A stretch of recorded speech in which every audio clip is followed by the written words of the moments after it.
आणि नाती मात्र कायम राहतील.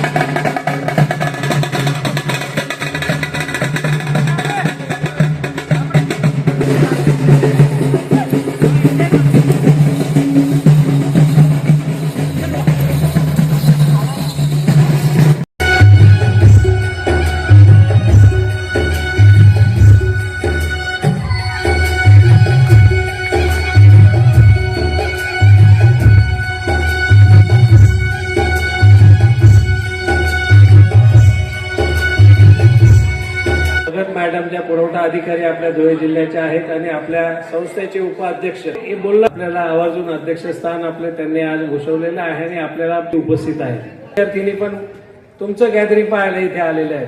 कार्यक्रमाचा तुम्ही आनंद घ्या आणि सर्वांनी इकडनं गेल्यानंतर घरी पोहोचल्यावर सर्वांनी आपापल्या टीचर्सला घरी पोहोचल्यानंतर तुम्ही मेसेज द्यायचा आहे की आम्ही सुखरूप. तुम्ही सर्वजण इथे आलात. आज या कला दर्पण कार्यक्रमामध्ये सर्वांनी उपस्थिती दिली, सहभाग घेतला, याबद्दल तुमचं कौतुक करतो आणि थांबतो. धन्यवाद. बोलतो, कोणाची जीभ बोलते, कोणाचा हेतू बोलतो, कोणाचा पैसा बोलतो, कोणाची वेळ बोलते आणि कोणाचं पद बोलतं, पण शेवटी देवासमोर फक्त व्यक्तीचं कर्म बोलतं. मी तुमचा जास्त वेळ घेत नाही. मलाही तुमचा प्रोग्राम बघायचा आहे आणि तुमच्या जो वेळेचा सदुपयोग आहे तुम्ही तुमच्या कर्मासोबत करा, तुमचं चांगलं कार्य करा, एकमेकांसोबत प्रेमाने राहा, प्रेमाने वागा. बस, थँक्यू. मला इथं आयोजकांनी बोलवलं. तुमचे जे सुप्त गुण असतात, अकॅडमिक जे आहे ते प्रत्येकाला शिकायचंच आहे. अकॅडमिक संदर्भामध्ये प्राध्यापक शिकवत राहतात, आपण परीक्षा देतो, पास होतो, पुढे जात असतो.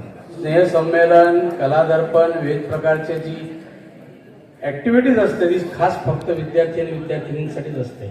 सगळ्यात अगोदर विद्यार्थिनींचं मी कौतुक करतो की मुलांपेक्षा देखील त्यांची संख्या आज जास्त आहे.